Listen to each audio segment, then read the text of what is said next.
Indépendance, cha-cha, tozumiye. Oti kwanza.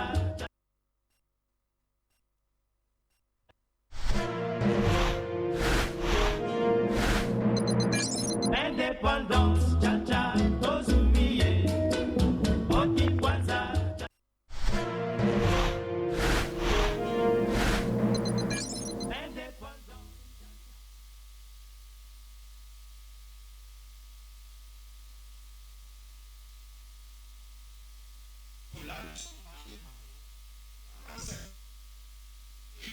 Démocratique du Congo, nous fêtons 63e anniversaire de notre indépendance. C'est ce, nous recevoir un confrère journaliste sportif d'ici à Lubumbashi. Il est, lui c'est Indépendance, cha-cha, tozumiye. Oti kwanza.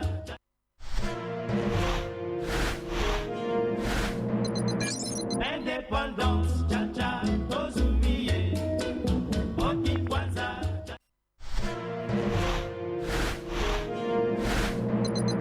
Indépendance, cha-cha, tozumiye.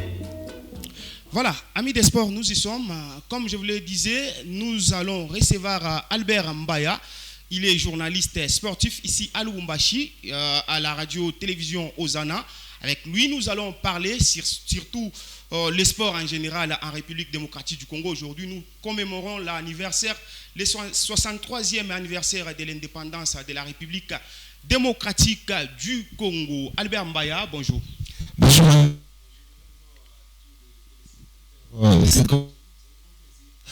Nous sommes ici pour la première fois et c'est tout que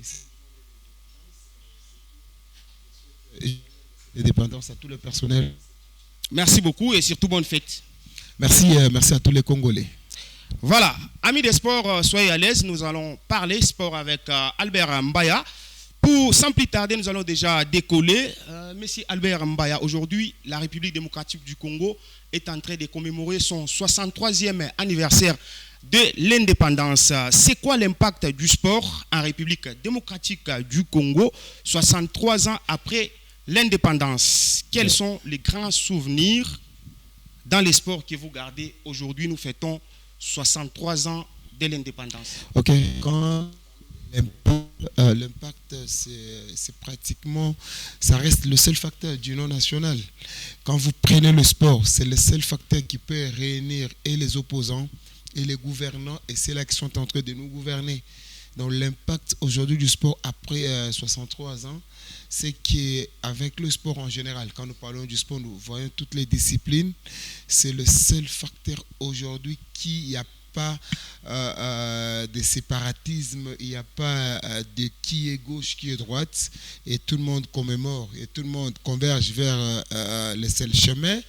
Et aujourd'hui, nous, en tant qu'animateurs sportifs, nous sommes heureux de ça parce que nous sommes quand même les catalyseurs et les médiateurs de ces facteurs d'union nationale. Les souvenirs, il y en a tellement nombreux. Voilà, quand vous prenez 63 ans, malheureusement, je n'ai pas 63 ans, mais s'il faut étayer, il faut prendre depuis l'accession de notre pays à l'indépendance jusqu'à maintenant, il y a de très grands souvenirs. Nous avons été 2 fois champions de la CAN à l'époque du président Mobutu. Les Zaïre. Oui, des Zaïre, exactement, avec ces contingents ou bien cet effectif de Kalala Mukendi, de Kabamba, Bengu et tout le monde, Chinabo, Yaoundé. Ndaya Mulamba, Mutumbula. Ndaya Mulamba. C'est cette génération qui nous a vraiment fait rêver et la même génération qui nous a raflé 2 fois la Cannes. Elle a été également avec le tout-puissant Mazembe Anglobert, avec beaucoup de trophées. Mais s'il faut que je puisse aller rapidement avec notre génération, nous avons vu 2 fois le Chan. Nous avons également vu... En 2009, en Côte d'Ivoire, à Boaké. Oui, à Boaké, en 2016. Nous avons également vécu la 3e place, je crois, en 98 et en 2015. Burkina Faso. Burkina Faso.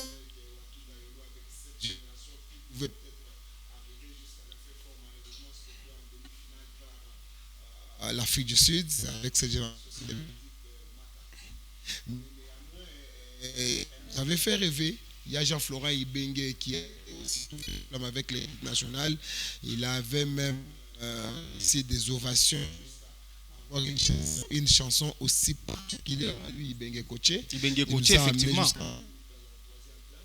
Alors, sans oublier déjà beaucoup de le basketteur, ils nous ont amené.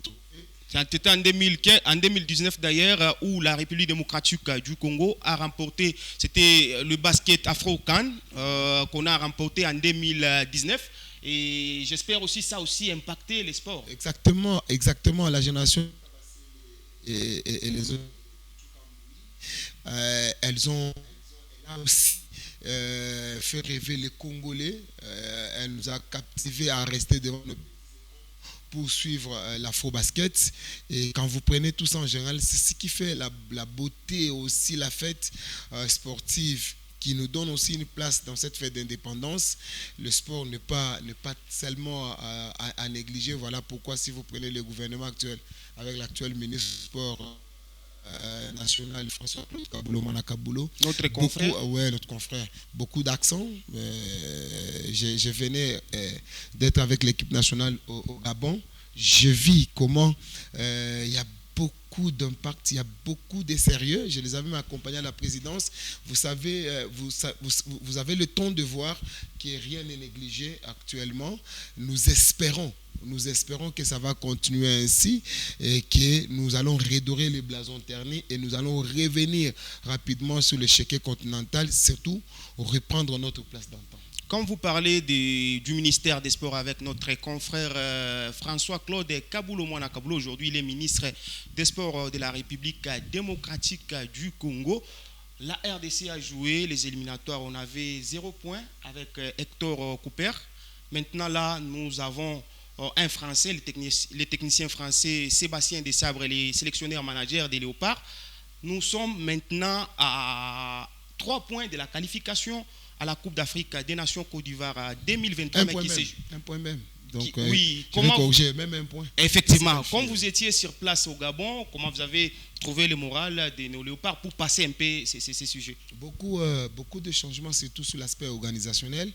Nous avons eu la chance d'accompagner à plusieurs reprises l'équipe nationale. Alors, ce que nous avons vécu à Franceville, différent, c'est tout sur l'aspect organisationnel. L'effectif, les Chibola, les autres, ce sont des Congolais qui étaient toujours là, mais malheureusement qui n'avaient pas la confiance, qui ne voulaient pas venir compte tenu de ce qui s'est passé dans le méandre de la fédération. Alors, j'étais la première personne arrivée à Franceville parce que la délégation qui venait de Kinshasa est arrivée pratiquement vers 19h à quelques minutes de coup d'envoi. Alors, j'ai eu la chance d'accompagner la délégation jusqu'au stade. Vous sentez vraiment qu'il y a la sérénité, il y a l'organisation en toutes choses, oui. Pas d'inquiétude, pas d'improvisation, pas de plainte. L'effectif de DESA, personne n'a manqué à l'appel, personne. Et ce qui m'a encore beaucoup plus attiré, c'est au moment où, quand nous sommes arrivés au moment du briefing, quand De Sabre prend parole, il commence à parler aux merveilles Bopé, les autres qui n'étaient pas convoqués, les Ikoko et les autres. Vous sentez quand il prend parole, quand il parle aux autres, vous sentez pas de séparatisme, pas des esprits hantés, pas de frustration. Il parle aux autres qui n'étaient pas convoqués. Il leur dit que non, les échéances sont encore là. Il faudrait être patient, donner la chance à ceux-là qui sont là. Quand il veut parler à Fiston Kalala pour lui dire qu'il va attendre sur le banc, il va commencer avec Yohan Wissa en pointe. Il parle singulièrement avec tous les joueurs. Quand il rentre, on est ensemble, on prend le bus. Il y a Dieu merci Moukoko Amale qui met de l'ambiance. Vous sentez que ce n'est pas ce que j'ai toujours vécu avec l'équipe nationale. Effectivement. Vous sentez un esprit tellement commun, une sérénité. Vous et surtout, c'est la nouvelle génération. Exactement. Je rappelle sur votre plateau qu'à Franceville, le Panther n'avait jamais perdu le moindre match. C'est la RDC qui est allée briser cette invincibilité. Et le président Bongo était en route pour joindre Franceville et venir au stade. Et un gars comme Chancel Memba, il me dit non, Albert, non, Zala no calme. Les habits chaque mi-temps. Je le regarde, Voilà. je dis, mais est-ce qu'il comprend là où nous sommes? Je regarde les rues de France vite. Je regarde comment les choses se passent. Arrivé exactement, on a eu le but à chaque mi-temps. Quand des sabres parlent à Fiston Kalala pour qu'il puisse aller s'échauffer, il lui dit, eh ben, tu as la clé du match, tu vas à l'échauffement. Quand je t'appelle, fais-moi ce que j'attends de toi. Et quand il entre, première touche, deuxième touche, c'est un but qui nous libère. Et automatiquement, nous avons pris le vol ensemble avec tout le monde, rentré à Kinshasa. C'était une ambiance de folie. Et le premier citoyen a accepté de nous recevoir. Et tout ça, ça montre l'esprit commun, ça montre la communion fraternelle entre le Congolais.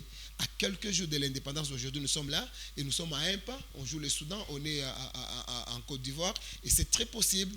Et le sport marche comme ça avec l'unité fraternelle et l'unité d'esprit. Voilà, merci beaucoup, mesdames et messieurs. Nous poursuivons comme ça avec les sports. Nous venons de parler des léopards.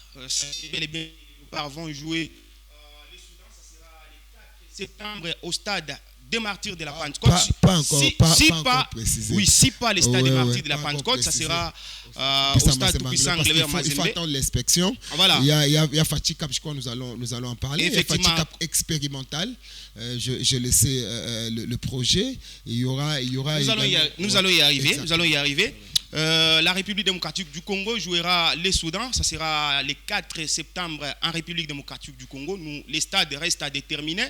Et sur ce, le président de la République, Félix-Antoine Tshisekedi, a promis d'être déjà au stade. Il sera là, au stade, pour soutenir les léopards de la RDC, comme c'était en 2019, lors du match décisif contre le Libéria. Et cette fois-là, le président sera une fois de la partie au stade pour soutenir nos fauves à la victoire. Pourquoi pas aller jouer la Coupe d'Afrique des Nations. La RDC, c'est un grand pays de football. La RDC ne peut jamais manquer CAN à double reprise. En tout cas, nous devons jouer la CAN Côte d'Ivoire 2023. Quittons les léopards de la RDC cette fois-là pour parler du CONOR. Monsieur Albert Mbaya, les CONOR, le comité de normalisation de la Fédération congolaise de football association, a rendu public ou a rendu le verdict de nos 4 représentants congolais aux interclubs de la CAF. Il s'agit du tout-puissant Cléber Mazembe en Ligue des Champions, de l'ASV Club de Kinshasa en Ligue des Champions également, le Football Club Saint-Éloi Popo en Coupe de la Confédération, aussi les Daring Club Motema Pembe de Kinshasa en Coupe de la Confédération. Comment vous avez accueilli cette nouvelle? Alors, il fallait de partager les protagonistes. Il fallait aussi essayer de mettre de la calmie dans les esprits surchauffés. J'ai été dans le couloir de la fédération. Le comité de normalisation avec Sambi, ils essayent à tout prix à redorer le blason et surtout à faire revenir l'application ou bien l'applicabilité des textes qui régissent le football en République démocratique du Congo. Il y a eu tout ce qui s'était passé avec la publication du classement cumulé des 4 ans. Alors tout ça c'était uniquement pour voir les clubs qui devaient participer à l'Assemblée générale. Alors, on a tous interrogé les RGS ainsi que le règlement ad hoc de la compétition. Quand vous prenez son article, je crois, 62, à moins que je me trompe, cet article... 63 63, oui. Cet article qui était trop clair quant à la participation ou bien quant à un événement imprévu, brusque qui survint au moment où la compétition est en train de se jouer. Malheureusement, on ne pouvait pas homologuer ou bien on ne pouvait pas dire définitif le classement. Il fallait passer automatiquement à autre chose. C'est comme ça que, une minute rapidement, et c'est comme ça qu'avec le règlement de la CAF, ainsi que la Ligue des Champions, ainsi que la Coupe de la Confédération, à son article 4, alinéa 6, a dit clairement qu'il fallait reconduire. C'est là qui était l'année passée. C'est ce qui s'est passé. Le tout-puissant Mazembe était en Ligue des Champions ainsi que l'ASV Club. Et là, c'est le règlement de la CAF qui exactement. On a utilisé le règlement de la CAF parce que lorsque un championnat ne se termine pas, donc il faut reconduire les mêmes équipes qui ont participé l'édition passée pour faire partir. Cette fois-là, nous allons aller un peu vite, comme sur le plateau spécial 30 juin, il y aura encore d'autres parties qui vont venir juste après nous. Nous allons cette fois-là parler des Fatih Cup. Fatih Cup, un tournoi organisé ici chez nous en République démocratique du Congo. Et d'ailleurs, c'est pour la toute première fois ces tournois, mais ça s'est déjà joué. Mais Fatih Cup, c'est pour la toute première fois comme on a changé. C'est un tournoi d'ailleurs Ouais, qui il y avait regroupe, Tifoko, oui. oui, qui regroupe le pays de l'Afrique centrale. Et cette fois-là, on a baptisé ces tournois par le nom de notre président de la République, Félix Antoine Tshisekedi Tshilombo. Comment vous avez trouvé, et surtout il y a désistement des deux pays, le Cameroun et aussi le Tchad, qui ne veulent pas participer. Oui, c'est une année expérimentale, quoi de plus normal. Et c'est tout que ça s'organise dans un temps très record parce que c'est l'organisation de l'UNIFAC, hein, c'est l'organisation de l'UNIFAC qu'il fallait ramener ça à Kinshasa. L'objectif, quand j'ai bavardé avec le ministre, l'objectif de ce tournoi, c'est montrer à l'Afrique que la République démocratique du Congo a aussi des infrastructures à promouvoir. Effectivement. Oui, a aussi des hébergements hôteliers, des routes. Alors, pour nous donner la voie à une organisation prochaine, à une édition du CHAN ou bien de la CAN, quelque chose que nous n'avons jamais fait. Donc, l'objectif de Fatih Cup, voilà, c'est de promouvoir, voilà, de montrer. Chité déjà? Oui, nous sommes en train de chiter, de montrer au public, surtout à la CAF, que la République démocratique du Congo est aussi capable d'organiser, même si on parle d'une organisation malheureusement trahie par Brazzaville. Les deux désistements sont des plus normales, mais le tournoi lui-même aura bel et bien dit. Voilà, pour chuter, peut-être on est à la fin. C'est vous dire merci. Voilà, voilà. Veuillez patienter un peu. Mesdames et messieurs, nous sommes arrivés à la fin de ces plateaux spéciaux pour nous les sportifs. Pour nous, c'est la fin parce que nous avons parlé beaucoup de sujets avec notre confrère Albert Mbaya. On devrait aussi vous parler de la Ligue nationale de football féminin qui s'est disputée ici à Lubumbashi, où le FCF Mazembe a été sacré championne pour la deuxième fois consécutive ici à Lubumbashi. Et surtout, nous allons y revenir dans nos prochaines éditions. Pourquoi pas les journaux à 19h. Vous allez beaucoup plus retenir autant de sujets. Monsieur Albert, on vous dit merci. Merci pour l'invitation. C'est un c'est avec le Congolais sur cette grande chaîne, surtout le 63e anniversaire de l'accession de notre pays à l'indépendance. Si, comme je l'ai dit tout à l'heure à tous les personnes, c'est la première fois de mettre le pied sur ces plateaux. Merci quand même aux visionnaires. Je pense que ça ne sera pas la dernière fois. Prochainement, effectivement, nous serons là peut-être. Expertise. En tout cas, au revoir et merci à tous qui nous ont suivis. Merci beaucoup. L'indépendance continue sur Faya Radio et Télévision, la chaîne de l'excellence. Restez toujours branchés, hyper connectés. Des bonnes choses.